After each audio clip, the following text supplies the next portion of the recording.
মা বোনেরা আছেন, আপনারাও শুনেন, অনেক সময় শোনা যায় মহিলারাও সুদের সাথে জড়িত, ঠিক না ঠিক? আমাদের ব্যাংক, গ্রামীণ ব্যাংক, আশা পেশা আরো কত কিছু, তাদের মধ্যে শুধু সুদ আর সুদ, আর সেখানে মহিলা যদি না আসে তাহলে তাকে আপনার লোকের টাকা দেওয়া যায় না, ঠিক না ঠিক? সুতরাং মায়া শুনেন, আমার নবী, বিশ্ব নবী, নবী মুহাম্মদুর রাসূলুল্লাহ সাল্লাল্লাহু আলাইহি সাল্লাম বলেন, সুদের কারণে 70টা গুনাহ হয়। সুদ যে মানুষে খায় তার আমল নামার মধ্যে 70টা অপরাধের গুনাহ দেওয়া হয়। সর্বনিম্ন যে গুনাহ 70টি গুনাহ হয় সুদ গ্রহণ করার কারণে, সর্বনিম্ন যে গুনাহটা হলো সেই গুনাহ হলো নিজের আপন মায়ের সাথে জিনা করলে যেই গুনাহ হয়, সেই গুনাহটা সুদ খাওয়াওয়ালা লোকের আমল নামায় দেওয়া হয়। বলে নাউযুবিল্লাহ। এখন আপনারা বলেন, কোন পাগল, কোন লম্পট, কোন বদমাশ, কোন জিনাকার কি সেটা মার সাথে জিনা করবে? এমন কাজ করবে না। সুতরাং সুদ হল এমন মারাত্মক একটি মেয়াদি, সুদ এমন মারাত্মক ব্যাপার। সুতরাং যখন দুনিয়ার মানুষেরা তার জন্ম দানকারী মার সাথে জিনা ব্যভিচার করবে না, আমার নবী বলেন সুদ খাওয়ার মাধ্যমে মায়ের সাথে জিনা করার মতো মারাত্মক অপরাধ হয়। সুতরাং আমরা সুদ চালাইয়া যাইব না বন্ধ করব? জুড়ে বলেন, সুদ চালাইয়া যাইব না বন্ধ করব? এই সুদের পক্ষে খারা আর বিপক্ষে খারা? দেখি আপনারা সুদের পক্ষে খারা, মানে এরা সুদের পক্ষে, মানে আমরা সুদের পক্ষে না, আমরা সুদের বিপক্ষে। আমরা সুদ খাবো না, সুদ দেব না, এবং সুদের বিপক্ষে আমাদের অবস্থান। যেখানে সুদ সেখানে আমাদের আন্দোলন, যেখানে সুদ সেখানে আমাদের প্রতিরোধ। অন্তত নবীর হাদিসের পানিটা জানাইয়া দিব যে ফুলতলা বাজার জামে মসজিদের ইমাম তাজউদ্দিন মওলানা সাহেব আলোচনা করেছেন নবীর হাদিস পড়ি হাদিস যে সুদ খাওয়ার মাধ্যমে 70টা গুনাহ হয়। সর্বনিম্ন গুনাহ হলো মায়ের সাথে জিনা করা। এতে বোঝা যায় এর চাইতে মারাত্মক গুনাহগুলো রয়েছে, ঠিক না বেশি?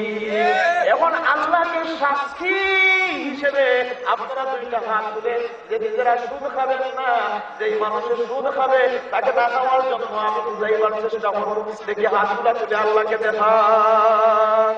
নারায়ে তাকবীর, নারায়ে রিসালাত।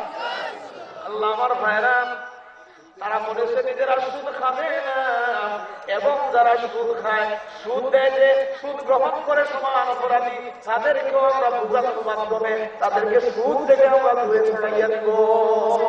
বলেন আল্লাহ রাব্বুল আলামিন আমাদেরকে তৌফিক দেন, আমিন বলেন। আমার ভাইরা, আরেকটি গুনাহ হলো, আপনার আমার নবী হাদিস শরীফের মধ্যে বলেছেন যে ব্যক্তি 1টি টাকা সুদের জন্য লাভ, সুদের মাধ্যমে লাভ করে 1টি টাকা সুদের টাকা খাইল, ওই 1 টাকা খাওয়ার কারণে তার অপরাধ হলো 36 বার কোনো মহিলার সাথে জিনা করার সমান গুনাহ হয়। নাউযুবিল্লাহ। নবীজির হাদিস এবং সহিহ হাদিস, যেই হাদিসের মধ্যে কোনো ইখতিলাফ নাই, যেই হাদিসের মধ্যে উলামায়ে কেরামদের কোনো মতানক্য নাই, হাদিসটা হলো আল্লাহর নবী ফরমান যেই মানুষে 1টি টাকার সুদ খাইল, 1টি টাকার সুদ খাওয়ার কারণে তার 36 বার কোনো মহিলার সাথে জিনা করার গুনাহ হলো। এবার আপনারা বলেন, যদি 2টি টাকা খায় 36 দুগুণে যত, 3টি টাকা সুদের খায় 337 যত হতো। এইভাবে যদি কোনো মানুষ যদি 100 টাকা সুদের গ্রহণ করে এবং সুদের টাকা ভক্ষণ করে, 100 দিয়ে ভাগ করলে যত হয় অতটা মহিলার সাথে সে জিনা করলো।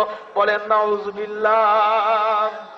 আমার বন্ধুরা, আমার হাজিরিন, আমার মুরব্বী বাবারা, আমার যুবক বন্ধুরা, ব্যবসা হলো এমন উপার্জন, মনে করে আপনি ফুলতলা বাজারে চাউলের ব্যবসা করেন, পেঁয়াজের ব্যবসা করেন, বা অন্যান্য কোন দ্রব্য সামগ্রীর ব্যবসা করেন, মনে করেন এই সপ্তাহে আপনি চাউল খরিদ করেছেন, ক্রয় করেছেন, 1 কেজির দাম 25 টাকা।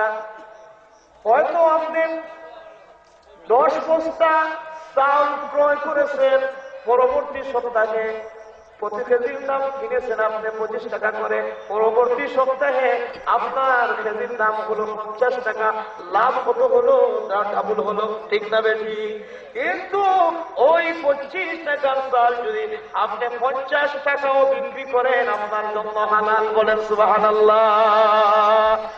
আর ব্যবসায়ীদের এমনও হয় 25 টাকা দিয়ে চাউলের প্রতিটা কেজি কিনেছেন, ওই চাউলের কেজি আবার দেখা যায় 2 সপ্তাহ পরে 25 টাকার চাল 10 টাকা নিয়ে আসলো। ওই 10 টাকার যে লস, ওই লসটাও আপনাকে বহন করতে হবে। এইটা হলো ব্যবসা। সুতরাং এই জন্য ব্যবসাটা হলো হালাল। আর সুদ যেটা, লস নাই, লস নাই, লস নাই। আমার মায়েরা, আমার উপস্থিত মুরব্বী বাবারা, যুবক বন্ধুরা, সুদে আপনারা যারা টাকা দিয়েছেন কি করবে, মেহেরবানি করে মূল টাকাটা আপনি ফেরত আনেন। আর আল্লাহ তাবারক ওয়া তাআলার কাছে তওবা করেন যে আর কতদিন বাঁচবো, সুদের টাকা দেব না দেব না। যে টাকা সুদে দে এবং দেয় দয়ার সমান হবে বলে নাও। আমি একটি হাদিস পড়েছিলাম, আল্লাহর নবী বলেন আর-রাশি ওয়াল মুরতাশি কিলাহুমা ফিন্নার। এটা হলো আরেক প্রসঙ্গ। নবীজি বলেন, এই তো আলোচনা হলো সুদ সম্পর্কে। আর ঘুষ একটি মারাত্মক অপরাধ। আপনারা কি ঘুষের নাম শুনেছেন? ঘুষের নাম শুনেছেন? ঘুষ হলো, মনে করেন একটি ডিপার্টমেন্টের প্রধান, একজন সেনাবাহিনী, হয়তো পুলিশ অফিসার অথবা বিজিবির অফিসার, আপনার ছেলে বিজিবিতে চাকরি নিবে, পুলিশের সদস্য হবে, সেনাবাহিনীতে চাকরি নিবে, সেনা প্রধানকে অথবা পুলিশ সুপারকে, পুলিশ অফিসারকে অথবা বিজিবির প্রধানকে কিছু টাকার মাধ্যমে চাকরিটা নিতে হয়। ওই যে টাকার মাধ্যমে একজন মানুষকে চাকরি দেওয়া হলো, ওই লোকটা যে টাকাটা গ্রহণ করলো, ওই টাকাটা হলো ঘুষ। এটা হারাম, হারাম। আমার নবী বলেন, পায়খানা যেভাবে ভক্ষণ করা হারাম, সুদের ঘুষের টাকাও ভক্ষণ করা সেইভাবে হারাম। বলেন নাউযুবিল্লাহ। আমার বন্ধুরা, 5 মিনিট সময় আছে, 5 মিনিট আমি বলে ফেলি। আমরা নামাজের জন্য পড়েছি আহকাম আর কাম 13টি ফরজ রয়েছে। এর মধ্যে 3টি হলো মানুষের শরীর পাক হতে হবে। যদি শরীর না পাক হয় নামাজ হবে না, হবে না, ঠিক না বেঠিক? আপনার যদি শরীর না পাক হয় নামাজ হবে না, কাপড় না পাক হয় নামাজ হবে না। যেই জায়গার মধ্যে আপনি সিজদা দিবেন ওই সিজদার জায়গা যদি না পাক হয় নামাজ হবে না। আমার বন্ধুরা, এখন আপনারা বলেন, যদি আমার শরীর না পাক থাকে, আমি যদি গোসল করি তাহলে আমার শরীর কি পাক হবে না? অবশ্য পাক হবে। আমার কাপড়ের মধ্যে নাপাক লাগানো আছে, আমার কাপড়টা যদি সাবান দিয়ে ধৌত করি আমার কাপড়টা পরিষ্কার হয়ে যাবে, পাক হয়ে যাবে। যেই জায়গার মধ্যে আমি সিজদা করব ওই সিজদার জায়গাটা যদি আমি ধৌত করে ফেলি তাহলে আমার নামাজ হবে। আমার বন্ধুরা, বাহ্যিক ভাবে শরীরের কোন অঙ্গে আপনার নামাজের যে 3টি বিষয় আলোচনা করলাম, শরীর পাক, কাপড় পাক যায়, নামাজ পাক, ওই বস্তুগুলা পানি দিয়ে ধৌত করলে পাক হয়ে যায়, নামাজ হবে। আমার বন্ধুরা, সুদের টাকা, ঘুষের টাকা, এইভাবে যত পর্দার হারাম উপার্জন আছে, যেমন কেউ ব্যবসা বাণিজ্য বাজারে করে ফাল্লার মধ্যে, ফাল্লা মারার অভ্যাস আছে কিন্তু কিছু মানুষের, যদি পাল্লার মধ্যে ঠকায় অথবা খাদ্য বস্তুর মধ্যে ভেজাল মিশ্রিত করে কিনা, এইভাবে আপনি হারাম উপায়ে যদি উপার্জন করেন, মনে করেন আপনি সুদের টাকা দিয়ে, ঘুষের টাকা দিয়ে ব্যবসা বাণিজ্যে ঠকাইয়া ভেজাল মিশ্রিত করে যে উপার্জন করলেন, ওই টাকা দিয়ে আপনি 1 বস্তা চাউল কিনলেন, আপনি মাছ কিনলেন, গোশত কিনলেন, আপনার সন্তান সন্ততি ছেলে মেয়েদেরকে নিয়ে, পরিবার পরিজনকে নিয়ে আপনি আপ্যায়ন করলেন, খাইলেন, আহার করলেন। ওই হারাম উপার্জন, হারাম উপায়ে উপার্জিত বস্তু দ্বারা আপনার শরীরের মধ্যে যে রক্ত সৃষ্টি হলো, আপনার শরীরের মধ্যে যে বস্তু তৈরি হলো, ওই হারাম উপার্জনের খাদ্য দ্বারা আপনার শরীরে যে রক্ত এবং বস্তু সৃষ্টি হলো, তৈরি হলো, ওগুলা হারাম হবে না, হালাল হবে। এখন আপনারা বলেন, কাপড় চুপড় ওইগুলায় ময়লা লাগলে, শরীরে ময়লা লাগলে পানি দিয়ে দৌত করলে পাক হয়ে যায়।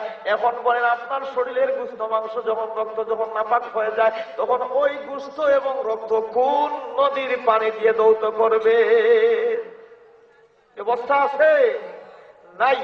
সুতরাং আপনি নামাজ পড়েন, কিয়ামত পর্যন্ত যদি আপনি হায়াত পান, আর কিয়ামত পর্যন্ত যদি নামাজ পড়েন, আর উপার্জন যদি হারাম হয়, আপনার একটি সিজদাও আল্লাহ রাব্বুল আলামিনের দরবারে কবুল হবে না। আল্লাহর দরবারে একটি সিজদাও কবুল হবে না। সুতরাং ইবাদত কবুলের, সিজদা কবুলের, নামাজ কবুলের পূর্ব শর্ত হলো হালাল উপার্জন মক্ষণ করতে হবে। আমার বন্ধুরা, আমার যুবক ভাইয়েরা, আমার মুরব্বী বাবারা, পর্দার আলে পর্দানিশী মায়েরা, আপনি হয়তো আপনার সন্তান সন্ততিকে লালন পালন করার জন্য হারাম উপায়ে আপনি উপার্জন করতেছেন। ওরে বাবা, ও মা, যেই সন্তানটাই আপনাকে হারাম উপায়ে উপার্জন করলো, আপনাকে আল্লাহ রব্বুল আলামিনের দরবারে জিজ্ঞাসা করা হবে, তুমি যে তোমার সন্তানের রুজি রোজগারকে গ্রহণ করলা, রোজগার খাইলা, ওই সন্তানটা হালাল উপায়ে উপার্জন করছে কিনা হারাম উপায়ে উপার্জন করছে, তুমি কি জিজ্ঞাসা করছো? এই ব্যাপারে আপনাকে জিজ্ঞাসা করা হবে। আর আমরা যারা হারাম উপায়ে উপার্জন করি, আপনারা শুনেন আমার বন্ধুরা, ময়দানে মাশরে আল্লাহ রব্বুল আলামিনের দরবারে আপনার সন্তান সন্ততি যাদেরকে আপনি হারাম উপায়ে উপার্জন করে, অত কষ্ট করে তাদেরকে খাওয়াইয়া বড় করতেছেন, ওই সন্তান আপনার কোন কাজে আসবে না। আল্লাহর ওলির ঘটনা, নিজামুদ্দিন আউলিয়া এক ব্যক্তি, আর নিজামুদ্দিন ডাকাত ছিল আরেক ব্যক্তি, সেও আউলিয়া হয়েছে। ওই নিজামুদ্দিন যিনি ৯৯টা খুন করেছে, আজ জীবনের শেষ প্রতিজ্ঞা হলো একজন আল্লাহর ওলিকে আক্রমণ করলো এবং বলল, আমার জীবনে ৯৯টি খুন করেছি, আপনাকে হত্যা করে আমার ১০০ খুন হবে। আল্লাহর ওলি বললেন, ওরে ভাই, তুমি আমাকে হত্যা করো, আমার কোনো আপত্তি নাই, তুমি হয়তো আমার কাছে কিছু টাকা চাইবা, এই তো আমি তোমাকে টাকা দিব, নগদ যা আছে তা দিব, বাড়িতে যা আছে তাও দিব, আমাকে তুমি হত্যা করো না।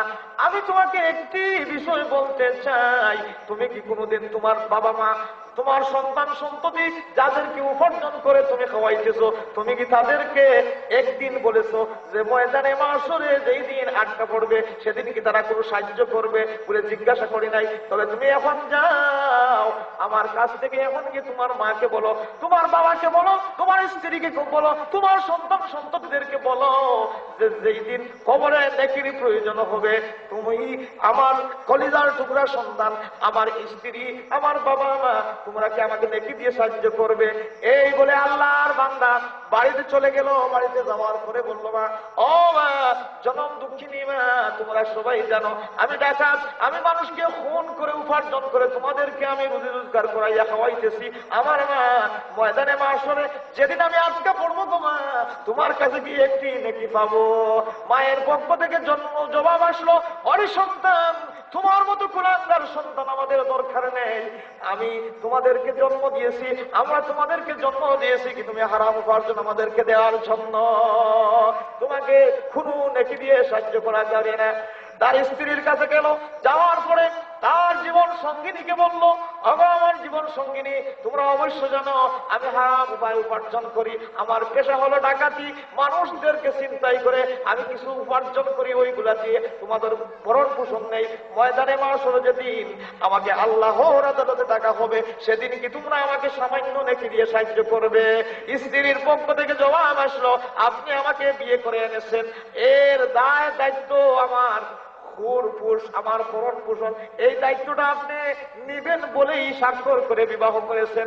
আপনি কিভাবে খাওয়াইতেছেন না খাওয়াইতেছেন সেটা আমাদের দেখার বিষয়। ময়দানে মাশরে কাউকে নেকি দেওয়ার সুযোগে নাই। সুবহানাল্লাহ বলেন।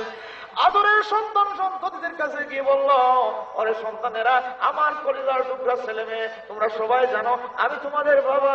আমার জীবনে অনেক ডাকাতি করেছি, খুন খারাপি করেছি, মানুষদেরকে ঠকাইয়া তোমাদের উপার্জনের ব্যবস্থা করেছি। ময়দানে মাশরে যেদিন আমি নেকির জন্য আটকা পড়বো আল্লাহর আদালতে, তোমরা কি আমাকে সাহায্য করবে নেকি দিয়ে? সন্তানদের পক্ষ থেকে নেগেটিভ জবাব আসলো।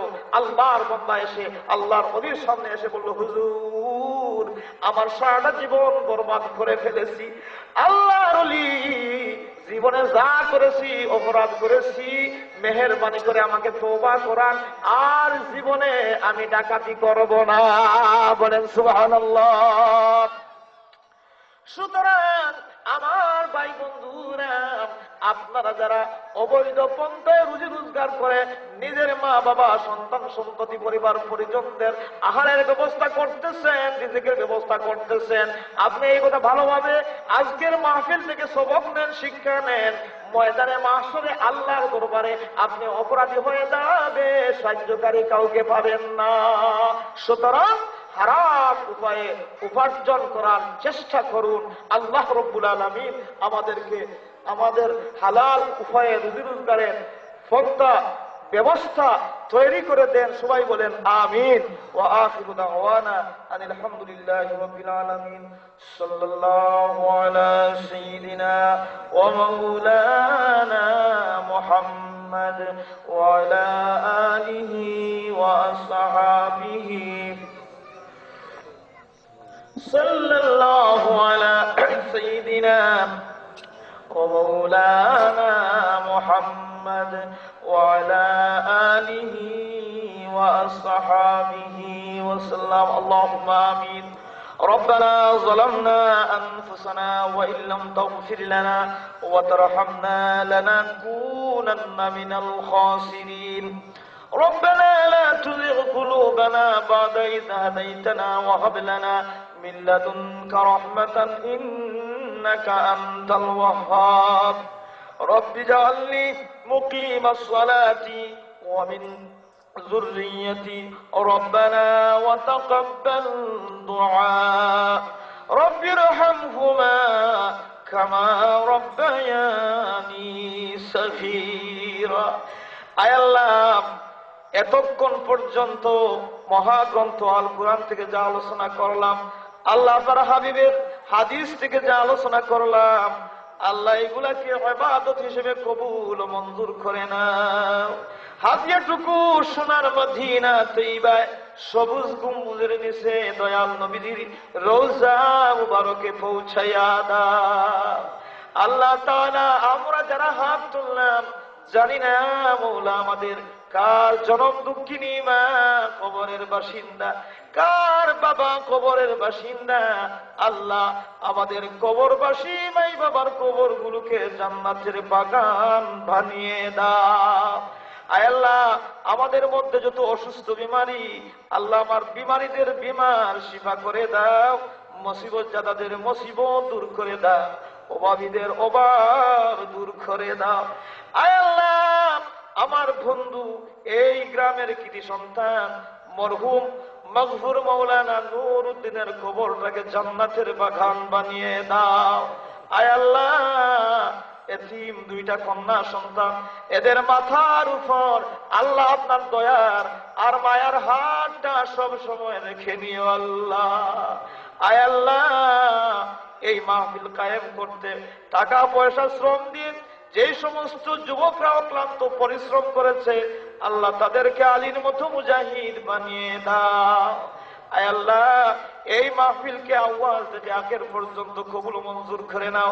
যে সমস্ত উলামায়ে কেরাম এসেছেন, যারা এখনো আসেন নাই, সহিহ সালিম মাহফিলে আসার ব্যবস্থা করে দাও। কোরআন এবং হাদিসের আলোকে সুন্দর সুন্দর বচন ভঙ্গি দিয়ে উপস্থাপন করে আয় আল্লাহ আলোচনা করার তৌফিক এনায়েত করে দিও। আয় আল্লাহ, আমরা যখন রাস্তাঘাটে চলাফেরা করি, আল্লাহ অনেক লোক আমাদের কাছে দোয়া প্রার্থনা করে। আয় আল্লাহ, আমার কাছে এমন কোন নেক আমল নাই তোমার গোলামদের জন্য খাস ভাবে দোয়া করতে পারবো। আয় আল্লাহ, এই মাহফিলে যারা উপস্থিত হয়েছেন তাদেরকে ওসিলা বানিয়ে মুনিবের দরবারে দুটি হাত বিছাইলাম। আল্লাহ, আমাদের মায়ার মানুষ যারা কবরের বাসিন্দা হয়ে গেছে তাদের কবরগুলোকে জান্নাতের বাগান বানিয়ে দাও। আয় আল্লাহ, কোন দিন জানি আমাদের মৃত্যুর পরোয়ানা জারি হয়ে যায়, কোন দিন জানি রে মৃত্যুর দূত আমাদের দরওয়াজায় হাজির হয়ে যায়। সকরাতের কঠিন মুসিবতের সময় মদিনার কামলিওয়ালাকে আমাদের চোখের সামনে রাখিও, আমাদের জবান দিয়ে জারি করে দিও মধুর কালিমা লা ইলাহা ইল্লাল্লাহু মুহাম্মাদুর রাসূলুল্লাহ। আসসালামু আলাইকুম।